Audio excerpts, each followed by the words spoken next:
Director General from the European Commission, responsible for research and innovation, which is our main topic. And I think it should be the main topic for all of us, not only now in this difficult situation, but certainly in the long term. So we are very much looking forward to working with you, Monsieur Paquet, and your DG to use research and innovation to make a better future, a good future, and well, a future tout court. So we have, beside Monsieur Paquet, who is our key speaker, we have our host and the chair of the K4I Forum Governing Board, Mrs. Maria da Graça Carvalho. She's a member of the EPP from Portugal and also a member of the ITRE committee. We have Mrs. Lina Gálvez Muñoz, who is an S&D member, a Spanish member, and a vice chair of the ITRE committee. And we have Victor Negrescu, who is also from the Socialist Party, and he is from the Budgets Committee. He's already also a member of the K4I Forum for the second time after he quit to be a member for European Affairs of the Romanian government. And we have Servaas Duterloo from Technische Universiteit Delft, a very active member in Knowledge for Innovation. And well, without losing any more time, I would like to give the floor to Monsieur Paquet to talk about the important role of research and innovation, not only during this recovery period, but in the long term, and how research and innovation can, well, help our future. Thank you very much, Monsieur Paquet. The floor is yours.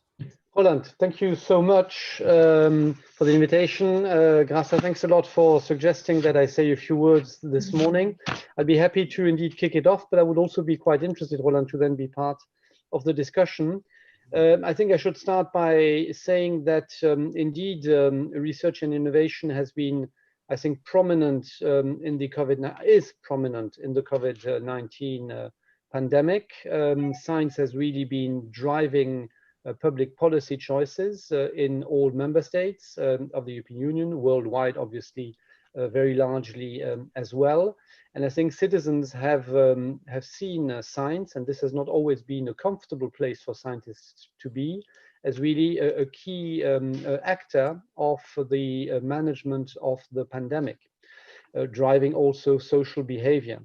I think that's, of course, good news for science in the sense that science is perceived in many members of policy, but not across the board. It's not always prioritized from a fiscal point of view by national governments. And also in parts of society, there is also some skepticism that science continues to really drive progress. So on both accounts, I think that the COVID-19 crisis will really allow policymakers in research and innovation, but scientists themselves, to make the case, as you said, research area against COVID-19, which was an action plan where research carried out at national level, research carried out through EU programs, of course, particularly, but not only Horizon Europe, were much better put together, coordinated, and we had teams spanning the EU working on tests, working on treatments.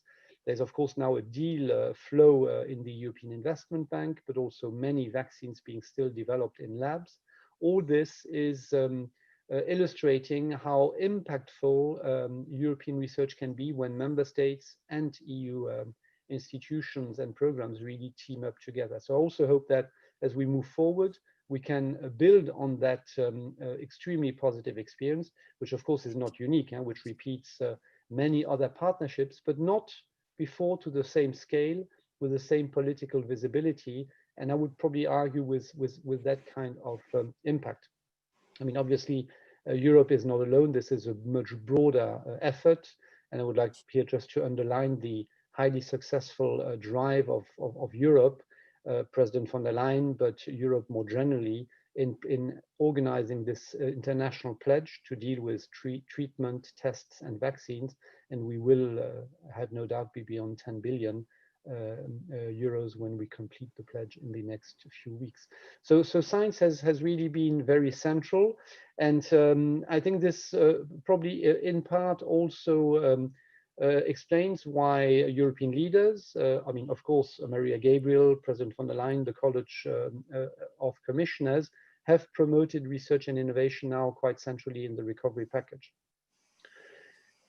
The recovery package is, of course, about repairing our societies, allowing economic recovery, but at the same time, and I know that this is a view very much promoted also in the European Parliament, at the same time, indeed focus the investments and the action on the digital, on the green transitions, and at the same time, making Europe more resilient, including from the point of view of health policy, but beyond health policy. So it's quite a challenging agenda, challenging because we are looking at the same time to have immediate impact. Our economies and our societies need immediate remedies. That is largely, obviously, happening in national systems, but the recovery package proposed by the European Commission, which is now in discussion in the Parliament and in the Council, is meant to make a very big difference in this context. And this means that the effort and the impact needs to happen in the first few years ahead of us, 21, 22, 23. And so the challenge for research and innovation will be to provide solutions for these recoveries to take place, to provide knowledge for innovation, which is what you are this morning, and to then also ensure that we deploy these research outcomes in sync and connected to the investment capacity across the recovery package, across the future MFF, and also combining, obviously, investments from industry. And I think in many cases, we will also be able to combine that effort with investments at national level. And this is, I mean, easy to just note here in this webinar. I think the real challenge for research teams across Europe, and obviously particularly as far as I'm concerned, my teams in DG Research and Innovation interacting with the Parliament and Member States, is to ensure that the instruments which are available at EU level coalesce with these national instruments and the others. And let me give you two broad examples. The first one is how can we best use our partnerships to drive forward these emerging solutions which will allow digital green transitions, but have impact immediately, 21, 22, 23. And this is, I think, going to be possible in many areas. I'm personally very, very optimistic that we can make a difference in the next couple of years. Why? On the one hand, because obviously we're not starting from scratch. We have a legacy of very impactful partnerships already in many areas.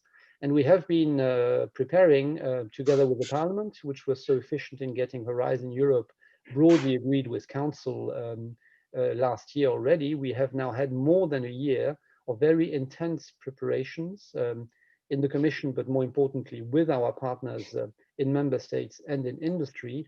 And many of these partnerships are really, by and large, going to be ready in the second half of this year. So they will be ready to go, if you want, based on the legacy of the existing partnerships for many, but also based on the preparations in other cases.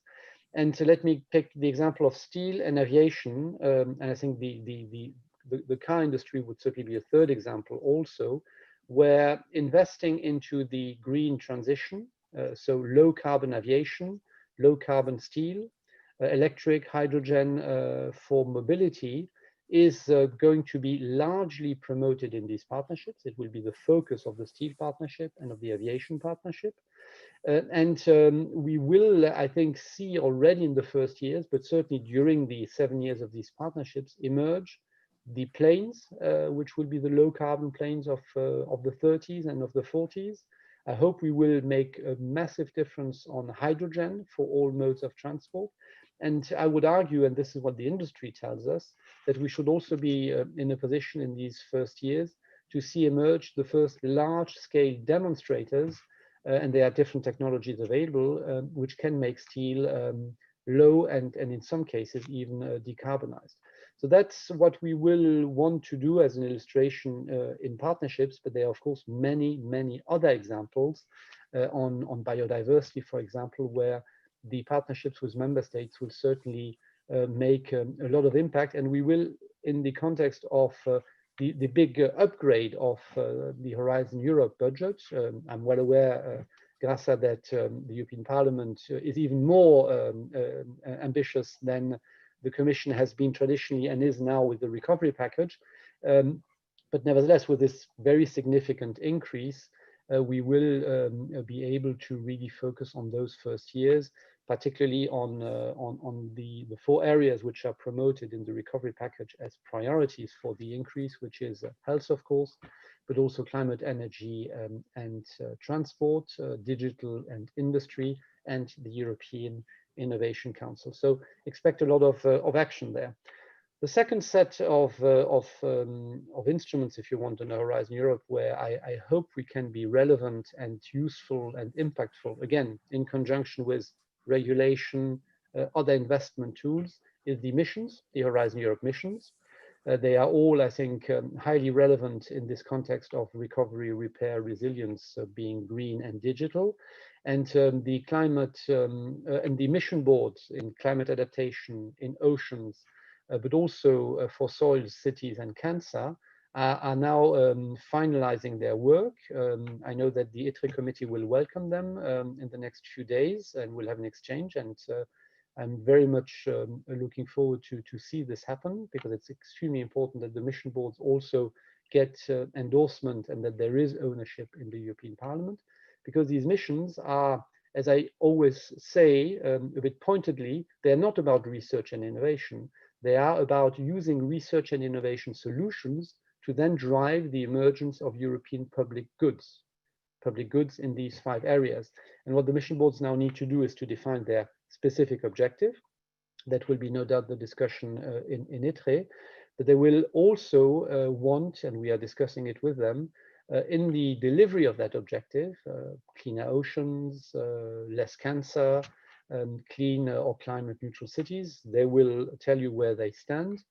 As they will start to deliver this European public good, they will want in the first years to also have immediate and relevant impact on this recovery and repair effort. So the missions, I think, will also be particularly powerful here, with some Horizon Europe budget, obviously, but then, of course, also with bringing in national investments, national experiments, because this is very much also to be driven by society and particularly by citizens, a key feature of these missions. Let me finish by saying that obviously research and innovation is not just these very powerful components at EU level, again, to be articulated with the national efforts. Research and innovation in Europe and also in Horizon Europe is also very much innovation and basic research, curiosity-driven research, if you want.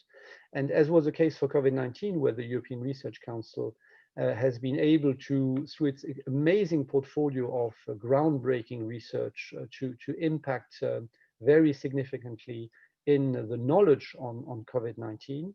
I very much expect also that this basic research will be driving many solutions, possibly some very short-term ones as well, for example, through the proof of concept, which you are, I'm sure, all know, and will therefore also be an important and probably rather central player in this recovery, repair, and resilience process in the next few years. Where I also expect, of course, a lot of impact is the European Innovation Council. And let me finish with that, because that's the new kid on the block, so to speak, of EU policy making, next to the European Institute for Technology, and they are working very closely together, Graça, as I think you know, more than ever. The EIC has been very visible also in COVID-19. We announced this week the outcome of a call where we will put more than 150 million euros in I think 36 or 39 projects which are directly linked to the pandemic, tests, treatments, vaccines, but then also health policy solutions which were put forward by innovators, groundbreaking, I hope, innovations with a real potential to scale up, including with financial and blended financing. So the EIC is going to be a combination, as was agreed between Parliament and Council, of largely bottom-up innovation, deep tech bottom-up innovation through the accelerator, more groundbreaking earlier innovation through the Pathfinder, but we will also have certainly top-down calls, as we now had for the Green Deal. We will have it for AI, and I'm sure that as we move forward in discussions in Brussels, the EIC will certainly also want to be probably connected to the partnerships, to the missions, and in itself an important instrument also of that recovery and repair. All this is very nice. As you can see, I'm quite excited about it, but obviously this is still ahead of us. The preparation is going on full steam. I think what is now needed is a quick decision by European leaders with the European Parliament, so that the recovery package is up and running, ideally after the summer, so that indeed these preparations can be formalized and that the instruments are then really up and running at the beginning of 21. I think this is what I expect, and I think this is what European citizens certainly would want as well, I think. Thank you very much. Yes, thank you very much for this overview, and well, it really is inspiring, and I'm sure our community, and we have almost 100 people connected right now, will engage with you, with your team in the projects all along the innovation cycle, from basic research to the market. Yeah, I would like to give the floor to Mrs. Carvalho. My apologies, I forgot you should have been speaking the welcome a bit earlier, but please go ahead now. Thank you very much, Roland. So I was supposed to introduce Mr. Paquet like this. I will thank him, take the opportunity to thank you. So I start saying that I thank very much our Director General, Jean-Eric Paquet, to be with us during this meeting. I believe it's the first time that you are with the Knowledge4Innovation, and it's also for us the first remote meeting after this long time of confinement. And we all know that how busy you are preparing Horizon Europe, all the partnerships, all the missions, the EIT, putting in place the EIC. So really, we are really thankful that you have found time to be with us in the middle of so many important tasks that you have in your hands. But today we are talking about the role of research and innovation in the recovery plan and beyond the recovery plan. And this is probably the perfect time to acknowledge and to thank the role of the Commission during this period and the path that is taking now. After some initial hesitation that we can understand, the Commission is really in the good track, both in terms of the amount of budget that is devoting to the issues related with research and innovation of the COVID to fight COVID-19, and also on the ways doing promoting a global strategy, because this is the way to do it. Only at the global level we will be able to in a fast way to find a solution, a vaccine, a therapy for such a big challenge like the COVID-19. And I also would like to take the opportunity to congratulate you for the results of the EIC. The EIC was in itself quite a disruptive animal, even very difficult to explain to the public in general what it was.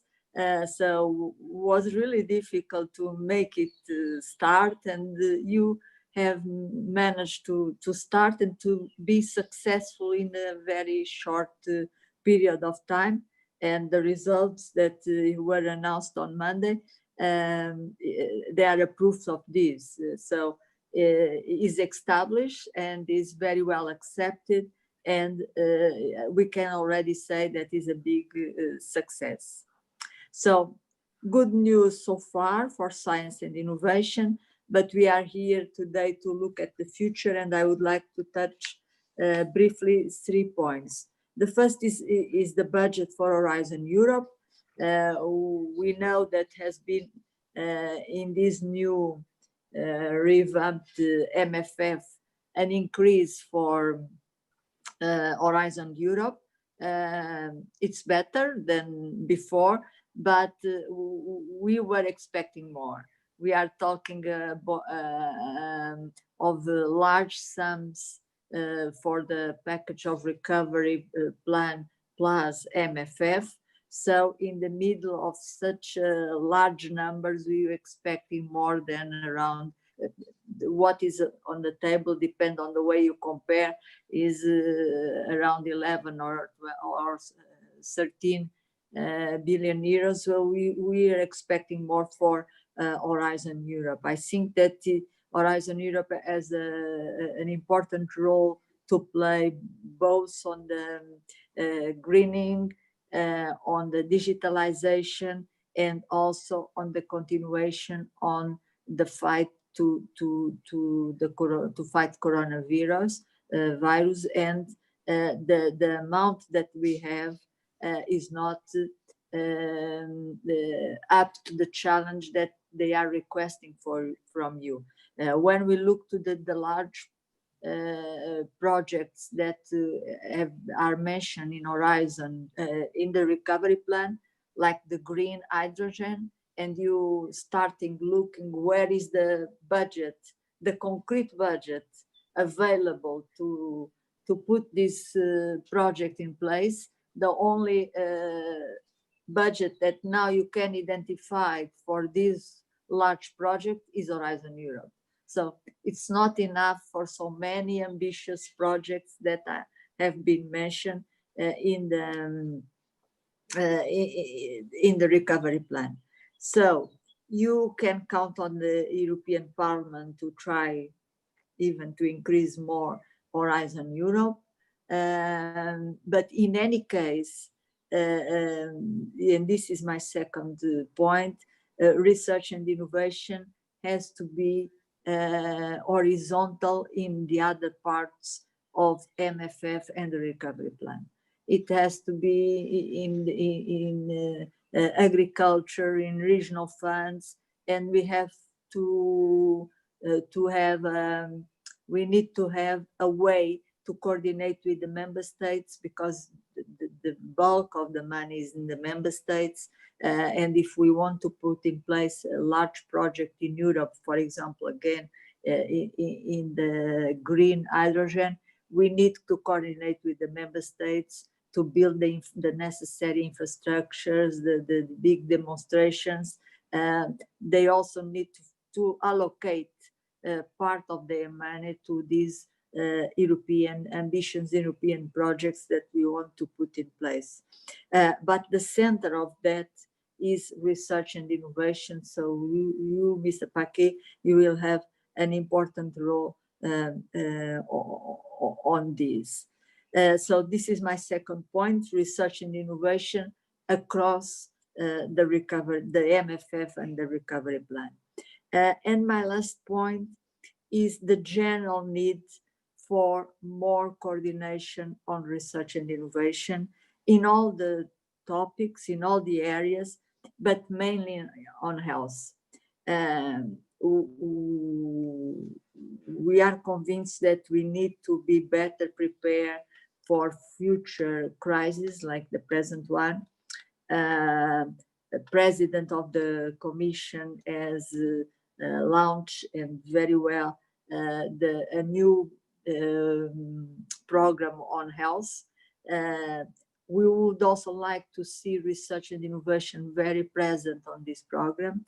And we would like that there is a better coordination in all the areas of health and all the areas of research and innovation on health. There is different instruments, very good instruments, some with different objectives, from the partnership on innovative medicines to the EDCTP, AIDS, malaria, tuberculosis, ERC, the traditional health cooperation programs, and we hope to have also research and innovation in the health program. But we really need to have better coordination of all of that.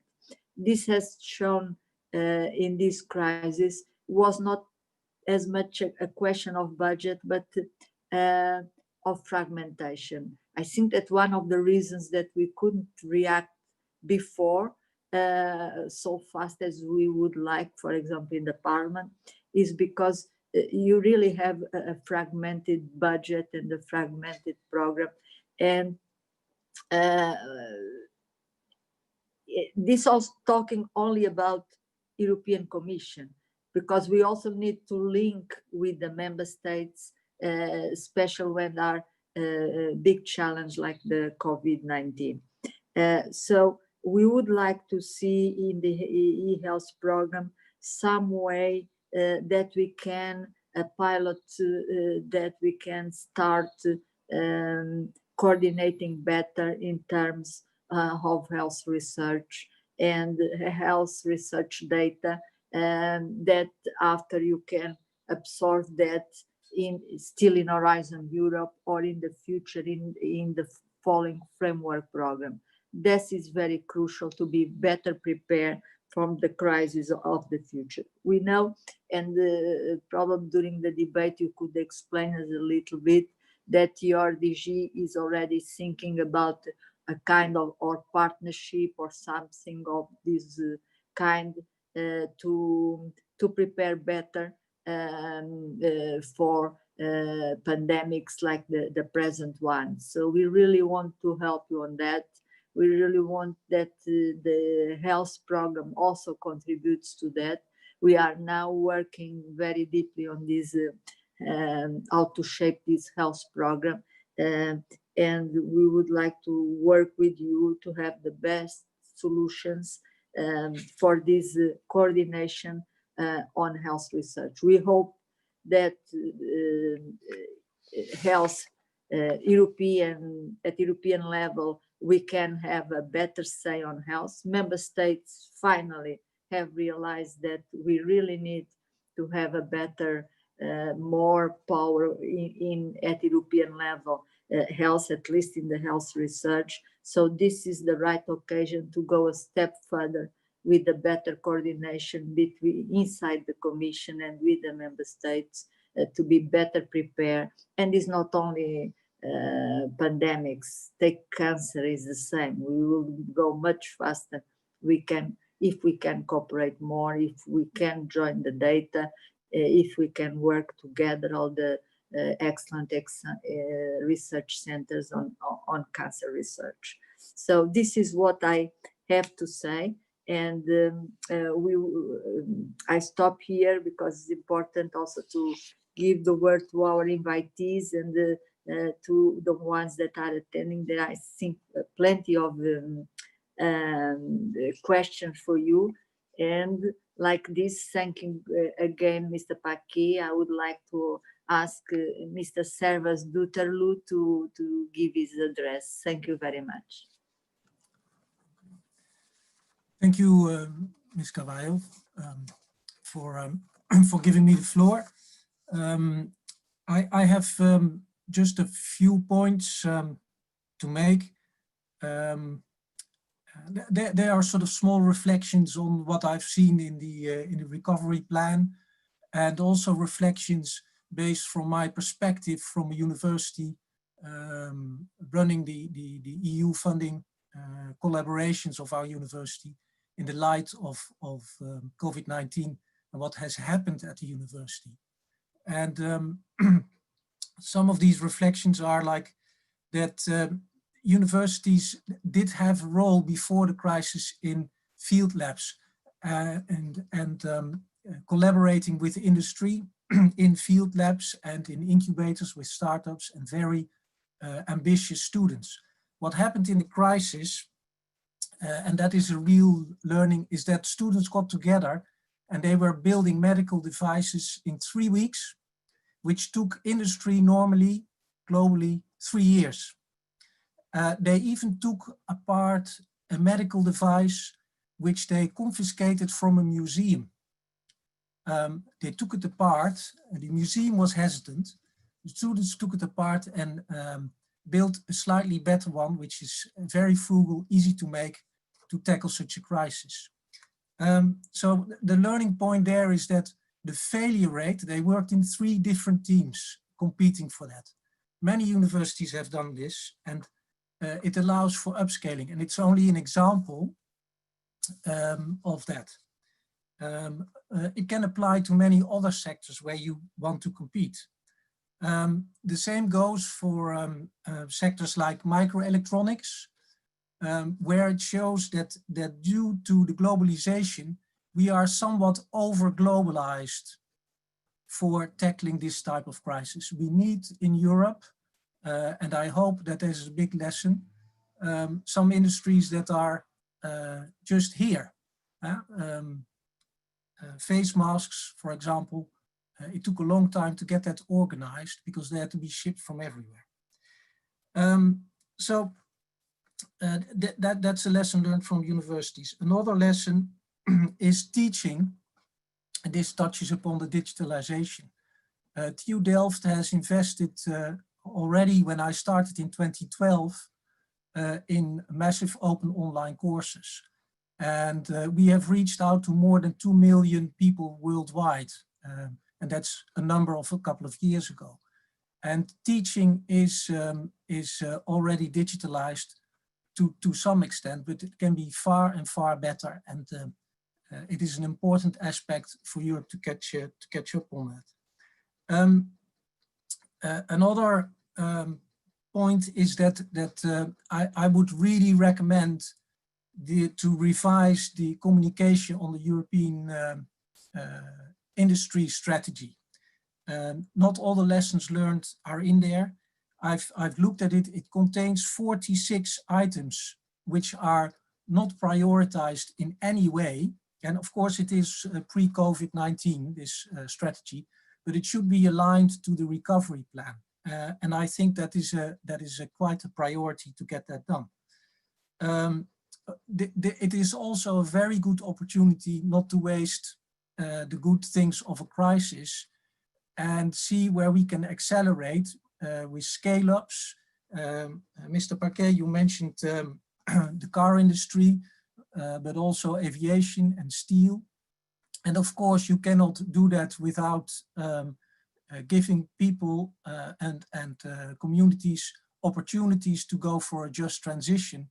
But it shows that these transitions are closer, they are feasible, and they provide therefore very good opportunities. So there's also a lot of good coming from this crisis, good opportunities.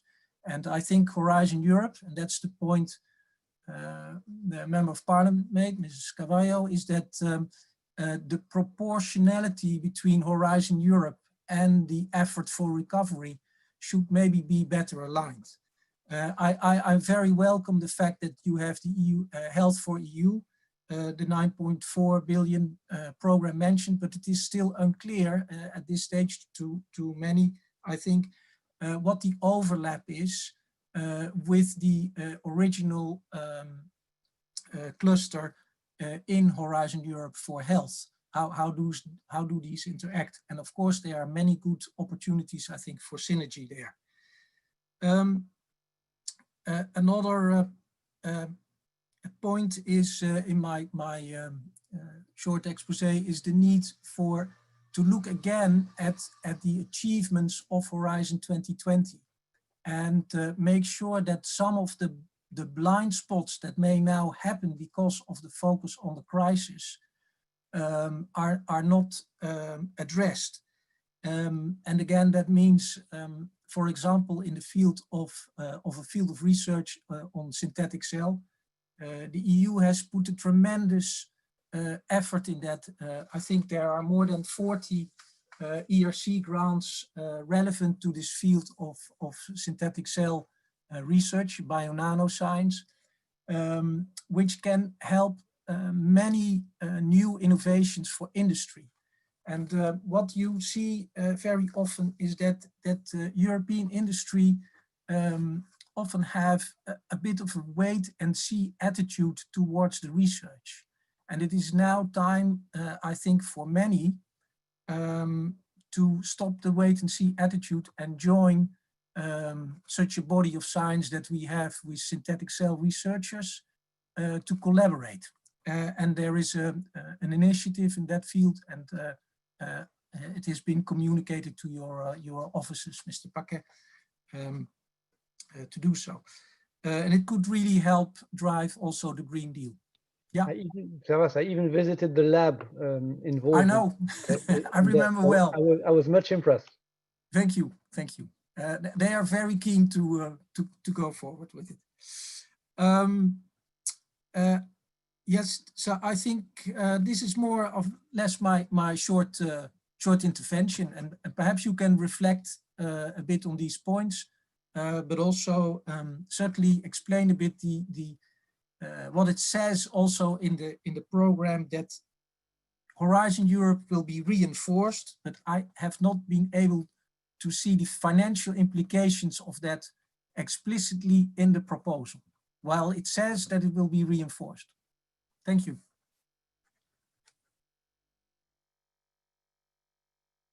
Yes, thank you, Servaas. Thank you, Graça. Now I would like to give the floor to our MEPs, starting with Lina. Lina, would you start? Can you hear us? Yes, I hope you hear me, because I'm talking by phone, but entering my image through. We hear you very well. Yes. Yes, we hear you well. We see you well. I was much better in Seville, too, but here in the Parliament still not everything works very well. Anyway, so thank you very much, and I'm happy to see you all.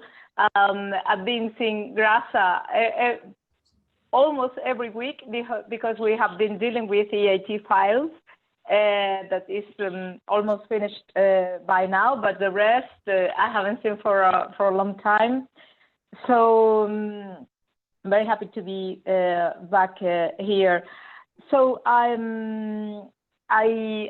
agree with you how important is or how important has become science in this pandemic, especially not only for governments, state members, but also for society as a whole. And I would like to congratulate the Commission, because even if I think in other areas, the answer, being or coming from Spain, or if there is someone coming from Italy, could say probably the same.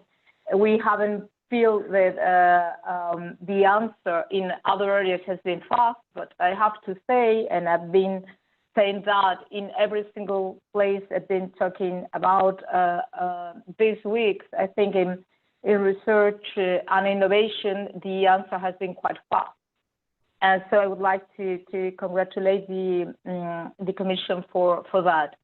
And as I was saying before, I think it has became quite clear how important to invest and to invest well in research and innovation has become during these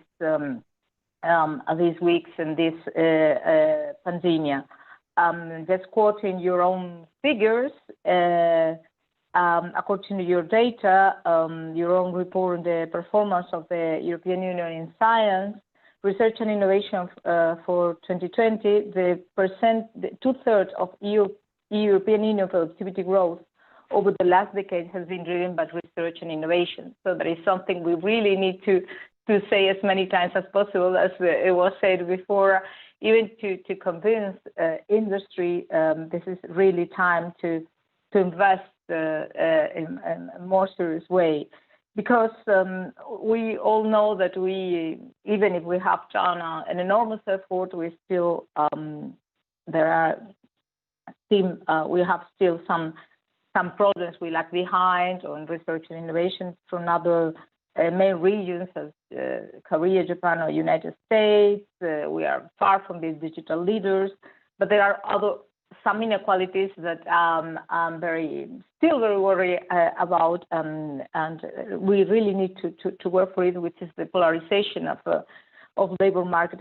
As you know, we share low skill and very high skill jobs, and the sort of medium skill jobs are decreasing, and we have more and more polarization. So there are something we really need to tackle also in this agenda, in our agenda. Still, the regional concentration of research and innovation activities is very high, and probably even if we are doing efforts, probably it could be increasing because of the some particularities of our economic model right now.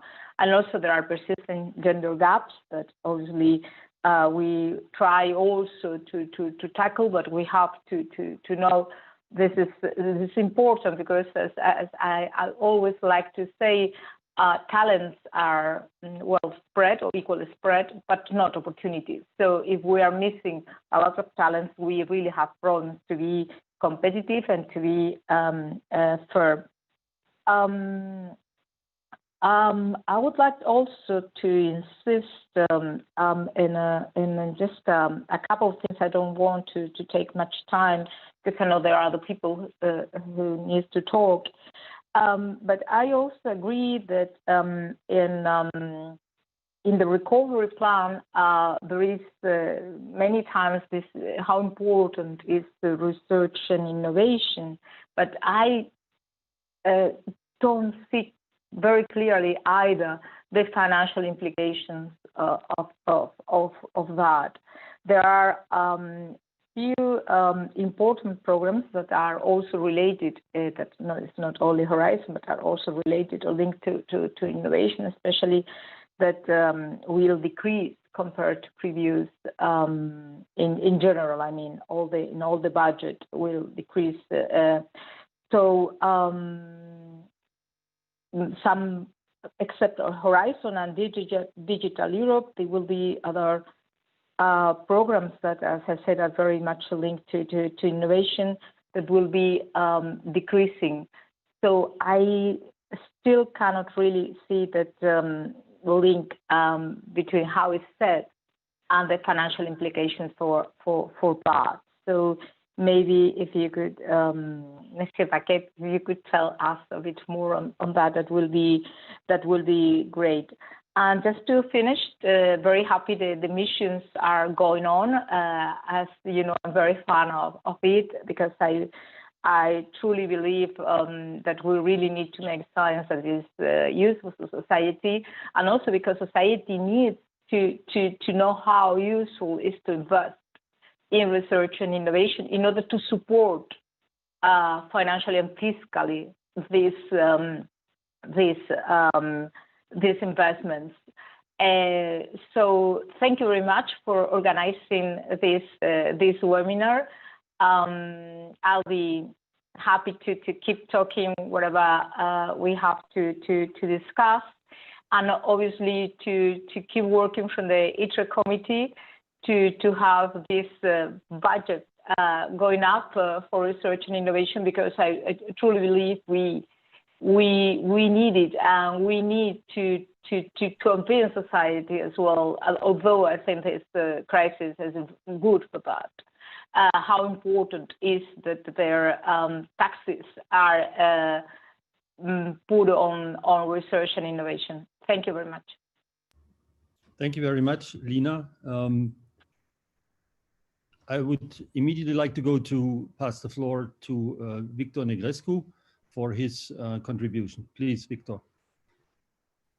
Yeah, thank you so much. Merci, Monsieur Paquet. Thank you so much for your presentation. It was indeed important for us again to see your input.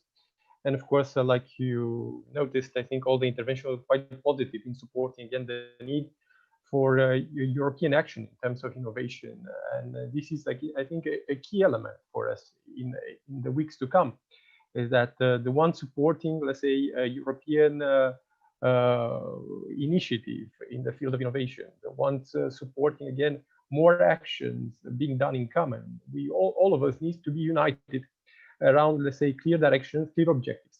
And in the same time, we need to be very precise in the negotiations that are currently taking place at European level when we refer to defining the exact budget that is going to be allocated for research and innovation. So therefore, of course, like you mentioned, we have a proposal that came from the Commission. We have on the other side our proposal that came from the European Parliament. They do not match perfectly. I'm going to underline a couple of elements in this direction, but I think again, my biggest worry is that not all member states are willing to even match partially what we try to achieve together at European level. So looking at the proposal being in the budget committee, I look at numbers, and of course, I see some positive aspects that have been underlined by my colleagues. There is an increase, of course, in the allocation for Rise in Europe. Also, this allocation corresponds also to the additional funds coming from the recovery plan, which is good, again, by 10 billion euros. It's an important increase, but we have to mention that despite this important increase, the proposal is less than what the European Parliament has asked for. And I'm certain that we have your support in trying to get more resources for research and innovation, because again, indeed, research and innovation is key in the current times because we are facing COVID-19. But despite COVID-19, research and innovation has to be a priority if we want to keep Europe a competitive player at global level. And it's about that, especially in a world that is changing. And we see that COVID-19 is a health crisis. We need to finance research in the field, but also tends to become an economic crisis. So therefore, we need to finance whatever is necessary to increase our competitivity in terms of economics, in terms of production, in terms of industries. So we need to invest further. And of course, we need to invest in the first stages, which means investing in research and innovation if we want to remain competitive, but also create jobs, because we need to have to do more in order to create jobs at European level, knowing that this is one of the, let's say, phases of the current economic crisis. So we have about 94 billion euros for Rising. Of course, more funds that have been allocated to health, to resilience, to green, to digital transition is good. I want to underline that for me personally, and I think for my colleagues as well, it's important again to create a link between our investment in research and innovation and the funds that are being allocated towards deployment of innovation. Sometimes we have difficulties. We invest a lot in the first stages. We create very smart things here in Europe, but we produce them in China. And I think what we need to learn from this crisis is that we need to produce them here as well. And of course, in all fields, not only in highly specialized fields, in really all fields. The professor invited to speak with us mentioned the issue of masks. So Romania, for instance, my country, didn't have any production capacity in terms of producing masks. So we tried to do that. And we bought a Chinese technology to produce masks, which is quite strange. Again, this is not normal. We bought them and they failed after a couple of weeks. So because the machines were not working well enough. And of course, they are not offering, let's say, the support necessary to maintain them and to keep them working. And I asked people why we bought the Chinese machines, and they bought the Chinese machines because they were not aware of European machines that were available to be bought in order to produce masks. Because actually, at the beginning of the crisis, everyone went and bought them already. So we didn't have enough production capacity in order to produce the machines that we were needing to produce the masks that everyone was needing. So it's quite strange, and things like that happen on different layers. And of course, we have to underline that. So I see the importance of synergies between what we invest in research and innovation and the cohesion funds, agricultural funds, all funds available at European level, but also EIB funds. And this, I think, it also needs to be underlined, because I think the EIB has to do more work in really providing financial resources across Europe in order to support the deployment and the actual implementation of the investment that and of the innovation that we're actually doing at European level. Also, I noticed there is an increase in the Digital Europe program. I'm really supportive of that. I'm a very strong supporter of digital issues. So we are back to about 8 billion euros. We need to keep the money there. I know some member states do not want us to allocate so much money for the Digital Europe program. I think in our group here, we would like to keep that amount at least. And I think this is important. We see some fresh money on different programs like GDF, but we'll see some cuts also in Connecting Europe, Facility for Energy and Digital, in Europe Defense Fund, in Euratom, in ITER, and in space. So in my opinion, we shouldn't have those cuts. So we should do our best not to have those cuts. Because again, everything is interlinked. We cannot cut somewhere and increase somewhere else, because this will be visible at some point. So I think here we need to work better together in order to make sure that we have the necessary funds for innovation in all fields. So we need synergies.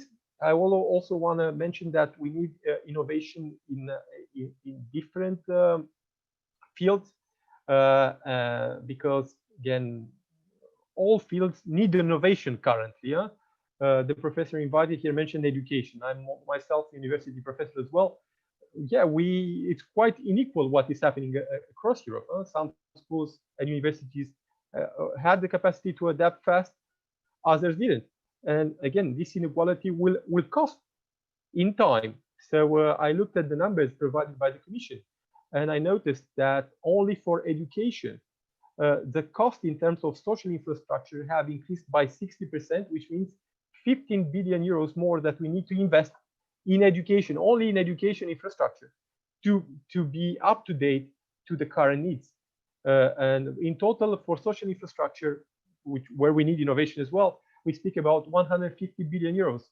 So it's a lot of money, and we need to get that money from somewhere. But I want to underline that innovation has also to be visible, because again, we are responsible in front of citizens. They are the ones, again, judging whether we do a good job or not doing a good job at European or national level. And they need to see what we are doing also in their daily lives. So in their schools, in their hospitals, in their streets, in their cars, in their houses. So we shouldn't forget about this down-to-earth innovation. Again, it's good to do strong science. This is needed, and I strongly support that.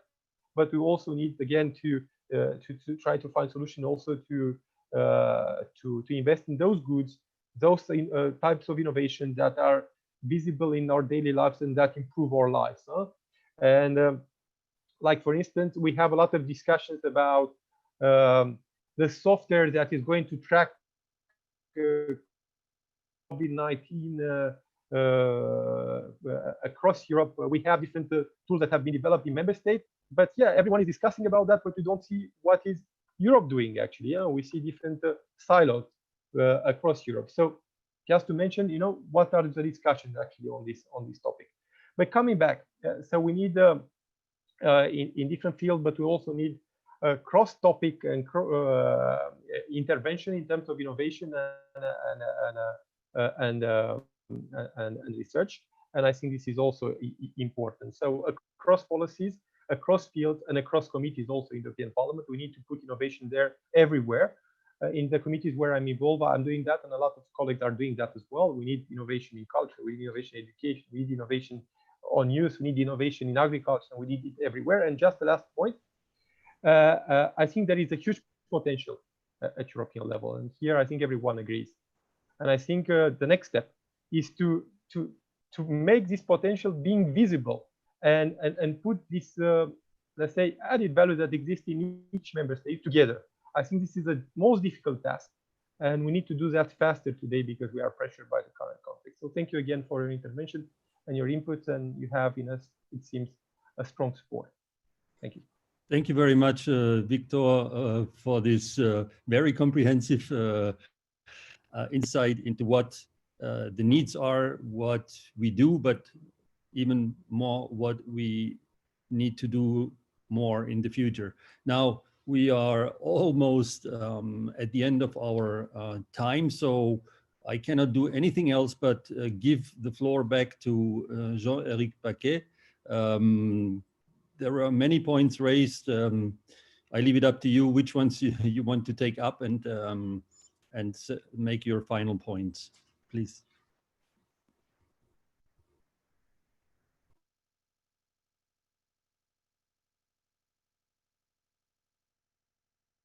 We need your audio. I think we have to. I muted myself. Okay. Sorry, yeah. Okay. Thanks, Good. Roland, and thanks to everyone for the very strong support to the research and innovation ambition of the Commission, but I think of EU institutions and of Europe. There were very many specific comments, so I just want to say one word on the budget. There was a direct question on that. One word on synergies, and because that I think is indeed an absolutely key point. And then one word indeed on visibility, because I think politically this is absolutely essential. And I very much welcome what the Parliament recommended yesterday in terms of visibility for the implementation of the Recovery Fund. I think that is absolutely the right way forward. I mean, on amounts, the amounts are in the Commission proposal indeed not so easy to spot, Servaas. So maybe just summarizing, the Commission proposal in 2018 for Horizon Europe specifically was 83.491, so 83.5 billion euros. I'm speaking in 2018 prices.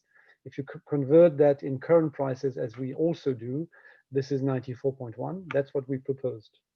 As we all know, this was eroded to a much more limited extent than many other programs, but eroded nevertheless in Council down to 80.9 billion or 91.1 into current prices. Now, the recovery instrument, what the Commission proposes is to add in 2018 prices 13.5 billion, or in current prices 14.6. And that gets us to 94.4 in 2018 prices, 105.8, so nearly 106 in current prices. So if you compare the initial Commission proposal, 93.4 against 94, very significant increase. In current prices, it's even more spectacular, but that is, of course, the magic of numbers, from 94 to 105.8. Yes, we are not at the 120 from the European Parliament. And Graça, Victor, Lina, the ball is now in your court, obviously, in these discussions, but including, as was rightly said, to convince also our leaders on the recovery package generally, because that is really what would allow and will allow, I expect, Horizon Europe to be meaningful. But I don't want to stop, because these figures, I said it repeatedly, also publicly, Horizon Europe, it's a program which I think we can, as EU institutions, be proud of, and you can count on your teams in DG Research and Innovation to drive an ambitious and impactful implementation, but it's just one program. What is much more important is how this program really structures the national effort, and indeed, as you all said, is connected to the other parts of the MFF or the recovery package.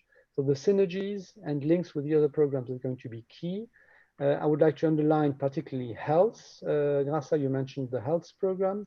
I have never seen two DGs work as closely as DG Santé and DG Research and Innovation during this crisis. The COVID-19 response in research and innovation was driven by the two DGs entirely together. And I think this really is a very strong starting point to have these complete synergies on clinical trials, on stockpiling, on digital medicine, which will certainly need to be driven from research, but then deployed with research, but also with this new health program. So you can count, and you will see also in the proposal of the Commission, the formal links to connect the programs are available. I mean, obviously, the Parliament will look at that, and if we can make that more visible, we would certainly, on the side of Horizon Europe, be happy to look into that. There will need to be links across all programs. Lina and Victor, this is a discussion which we had in the preparation of Horizon Europe, and which I think is still one of the open issues in co-decision on Horizon Europe. So there's still space to continue to to work on the links between all the programs. And there is no doubt in my mind that if we don't connect properly Horizon Europe with the Digital Europe program, the Connecting Europe facility, the space program, the agricultural expenditure, obviously structural funds as well, the impact is going to remain limited. We need research, demonstration, and deployment. And again, the legal texts, I think, are much better than in the past. And what is now needed is that on that basis, indeed, all actors, regional authorities, industry, commission services across the board really now co-create impactful implementation of the program. I would like to underline particularly two novelties of the recovery package here, where we will have, I think, a lot of potential to promote investments into research and innovation. The first one is the new window under InvestEU, the strategic investment facility, which could allow up to 150 billion euros worth of loans, guaranteed and facilitated loans. So that's very substantial, very much focused on strategic investments around industry, digital, and green. And here I think research and innovation needs to drive that window and help the best use of it. But then maybe a bit more remote and maybe a little less visible, but possibly highly impactful, is of course the recovery and resilience facility itself, which will support the most hard-hit member states and regions. It will be linked to the EU priorities. It will be linked to the European semester and the reforms of the European semester. So if member states so decide, they would be able to use also that facility to invest and repair their research and innovation system and facilities. Let's see how many will want to do that, but that is a possibility which is available as well. And I finish by saying that, yes, visibility is going to be key. I think we thank you for your comments on the adequacy of some of the research and innovation efforts around the pandemic. I think this is very much Maria Gabriel's success, together, of course, with other commissioners and with the leadership of the president. And so I think what I also see is that we have indeed managed to be relatively more visible than usual. And that is indeed absolutely key, because one thing is to do the right thing, which has impact, but the other thing is then to ensure that our citizens see it, ideally design it with us, but at least see it, so that these efforts can then be also carried into the future. And so that is certainly something on which we will continue to invest quite a lot. There were too many other points which are all highly relevant, and I apologize if I don't cover them, but there's going to be many more opportunities to continue to work together. Roland, thanks a lot. Yes, thank you very much, Jean-Eric. Thank you to all our panelists. I would like to give a last word to our chair, Maria da Graça Carvalho, and then, well, we have several more events in the coming days where we can be able to continue addressing one or the other of these questions. We have lots of questions. Unfortunately, we cannot pass on now all the questions that we received. But as you said, Jean-Eric, there will be other opportunities, and we are planning, I can say that, hopefully to meet physically again in September in the Parliament, and then also for the Innovation Summit in December. We like digital, but we also like physical and seeing and smelling each other. So, Graça, please. Yeah, your mic. Thank you very much again, Jean-Eric Paquet, for a very interesting debate. Thanks to the colleagues and all the attendees. We have discussed here very important topics, from the budget to the role of research in a whole recovery plan, the synergies through all the horizon and beyond the horizon in the recovery plan, and final also the question how to reach the citizens and the visibility. Of course, we have to continue to discuss all the details, mainly on the how to implement the missions, the partnerships, a lot of things to discuss. But we are convinced that we are going to continue our discussion with you. I think the ones in ITRE, we will have the opportunity to discuss with you already on Friday, I suppose. thanking all and wishing that we all keep safe, so that in September we can all together around a nice coffee, not so far away, continue our discussions. Thank you again, and have a nice day. So thank you, and we hope that in a joint effort we will be able to solve these problems for healthy people living on a healthy planet. So thank you very much.